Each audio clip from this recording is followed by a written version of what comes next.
মা, কই গেলে? দেখো না, আমি বিয়ে করে এনেছি। তুই তাহলে নিজের পছন্দের এই মেয়েকে বিয়ে করেই ছাড়লি? আচ্ছা, বিয়ে যখন করেই ফেলেছিস, তা বৌমাকে ঘরে নিয়ে বসতে দে। শোনো বৌমা, এটা কিন্তু আজ থেকে তোমার সংসার। এই সংসারের সব দায়িত্ব আজ থেকে তোমার। সংসারে তো আমি আর তোমরা দুজন ছাড়া কেউ নেই। আচ্ছা মা, আমি সবকিছু সামলে রাখবো, আপনি কোনো চিন্তা করবেন না।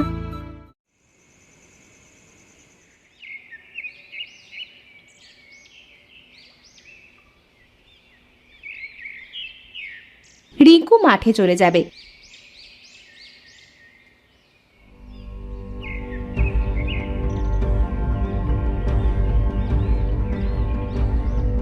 এদিকে রিঙ্কুর মা নতুন বউয়ের ঘরে আসবে। এই যে নবাবিনী, আজ আর উঠবে না নাকি? বলি তোমার গহনাগুলো সব আমার কাছে রেখে দাও। মা, এইগুলো আমার কাছে থাক। এইগুলো আমার মা অনেক শখ করে আমাকে দিয়েছে।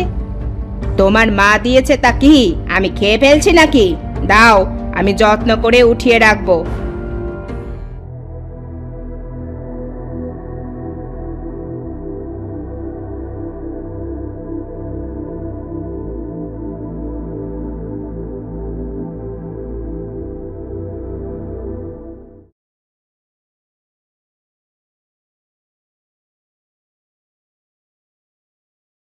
সেই কখন সকাল হয়েছে, এখনো শুয়ে থাকলে হবে?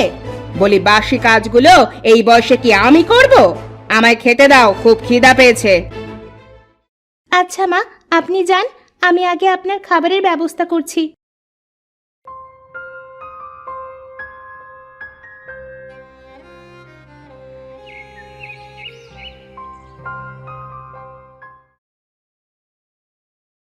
এ কি বৌমা, তুমি রান্নাঘরে কি করছো? ওঠো ওঠো, যাও ঘরে গিয়ে বিশ্রাম নাও। মা, আমি আজ রান্নাটা করি। না না, কোনো দরকার নেই, আমি রান্না করছি। দুপুরে রিঙ্কু বাড়িতে আসবে। মা, বাড়িতে আছো?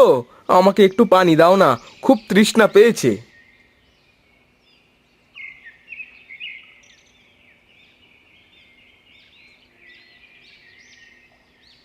নে বাবা, খা।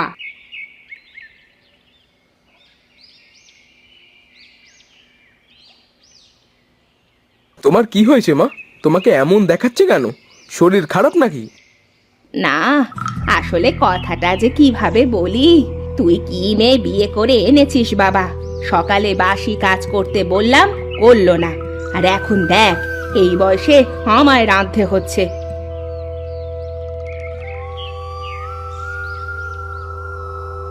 রিঙ্কু ঘরে গিয়ে দেখবে রিয়া শুয়ে। এ কি রিয়া, মা বাইরে কাজ করছে আর তুমি এখানে আরাম করছো? আসলে তোমার মুখে কোনো কথা আর আমি শুনতে চাই না। তোমাকে আমি শুয়ে বসে খেতে আনিনি।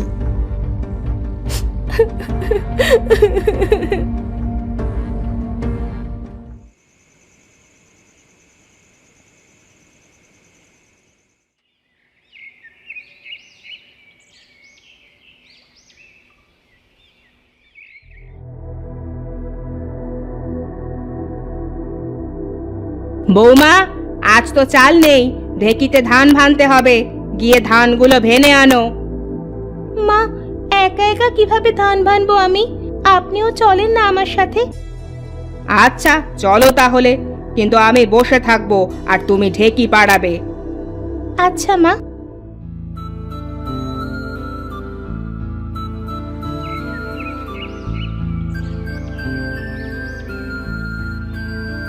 তারা দুজন ধান নিয়ে ঢেকি ঘরে যাবে।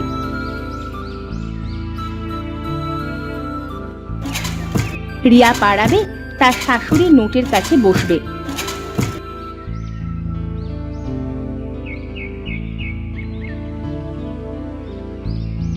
চাল বানিয়ে বাড়ি যেতে তার শাশুড়ি হোঁচট লেগে পড়ে যাবে। আ মরে গেলাম রে, পাটা বুঝি মচকে গেল রে। মা, মা তোমার কি হয়েছে মা? ওরে, আমাকে ধরে বাড়ি নিয়ে চল, আমার পাটা বুঝি ভেঙে গেছে।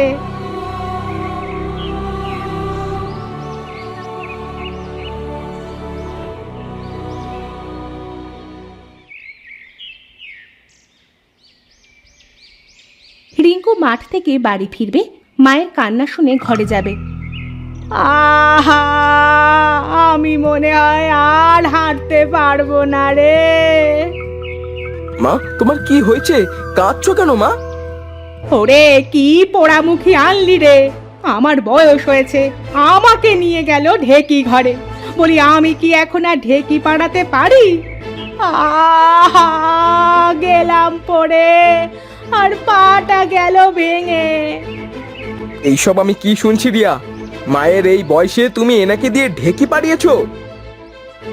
না গো, এসব মিছা কথা। মা তো বাড়িতে আসার পরে পড়ে গিয়ে পা মুচকে গেছে। আবার মুখে মুখে তর্ক হচ্ছে। আমারই ভুল হয়েছে মায়ের অনুমতি ছাড়া তোমাকে বিয়ে করা। ঠিক হয়েছে, আমার পায়ে তো কিছুই হয়নি। আমার অনুমতি ছাড়া আমার বাড়িতে তুই এসেছিস, তোকে তো আমি তাড়িয়েই ছাড়বো।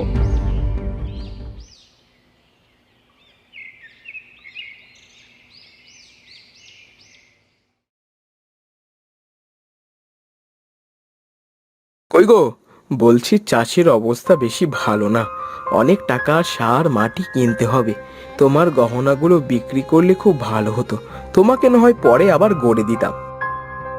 গহনাগুলো তো মায়ের কাছে আছে, দাঁড়াও, আমি এখনই নিয়ে আসছি। মা ঘরের দরজার পিছনে দাঁড়িয়ে ওদের কথা শুনবে, রিয়ার যাবার কথা শুনে বেরিয়ে আসবে।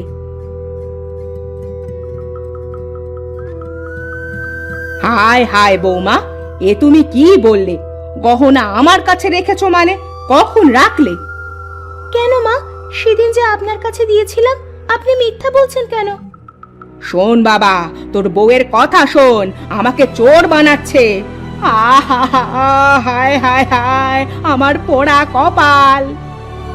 রোজ রোজ তোমাদের এই অশান্তি আমার আর ভালো লাগে না। ধাত, বাড়িতেই আর আসবো না।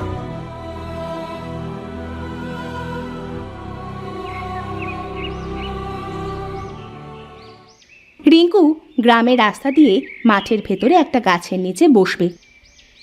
এত সুখের সংসারে যে আমার কি হলো! অশান্তি ছাড়া বাড়িতে কোনো শান্তি নেই।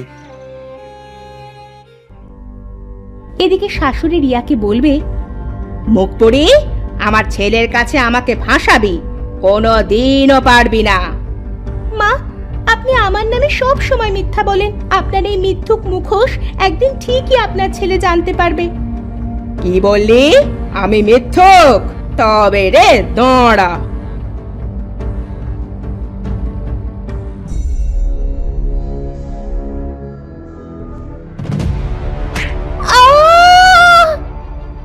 এই এই মরে গেল নাকি রে?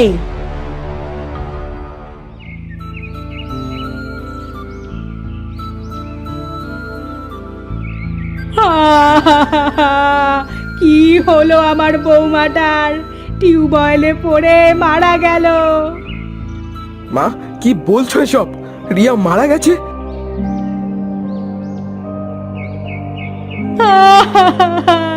হ্যাঁ রে বাবা, তুই চলে যাওয়ার একটু পরে টিউবওয়েলে পানি আনতে গিয়ে পা পিছলে পড়ে সেখানেই মারা যায়। না, এ হতে পারে না। এ কি হয়ে গেল? আমি যে খুব একা হয়ে গেলাম। কাকে নিয়ে বাঁচবো আমি? না, রিয়া।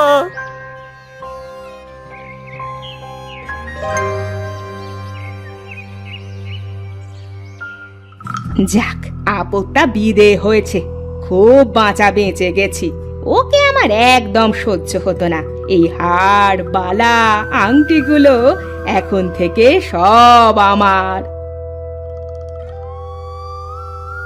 গলায় হাতে পরার সাথেই সব স্বর্ণের জিনিসে ফাঁস লাগিয়ে দেবে। ওরে বাবা রে, মরে গেলাম রে। ও রিঙ্কু, বাঁচা বাঁচা আমায়। মা, তোমার এই অবস্থা কেন? সবকিছু নিজের মুখে বলবি নাকি মরবি? না না, আমি সব বলছি। বাবা রিঙ্কু, এতদিন আমি তোর বউয়ের নামে সব মিথ্যা কথা বলেছি। তোর বউ বাড়ির সব কাজ করতো, আর এই স্বর্ণের জিনিস সব আমি নিয়ে নিয়েছিলাম। ছি মা, তুমি আমার সুখের সংসারটা এভাবে নষ্ট করে দিলে। তোমাকে মা বলতে আমার ঘৃণা হচ্ছে। সব সময় তুমি তোমার মায়ের কথা বিশ্বাস করে আমাকে মেরেছো, বকেছো, কিন্তু সত্যিটা কোনো দিনও যাচাই করনি। তোমার শাস্তি একটাই, তুমি সারা জীবন এভাবে একা নিঃসঙ্গতায় দিন কাটাবে। রিয়া, ফিরে এসো রিয়া, ফিরে এসো।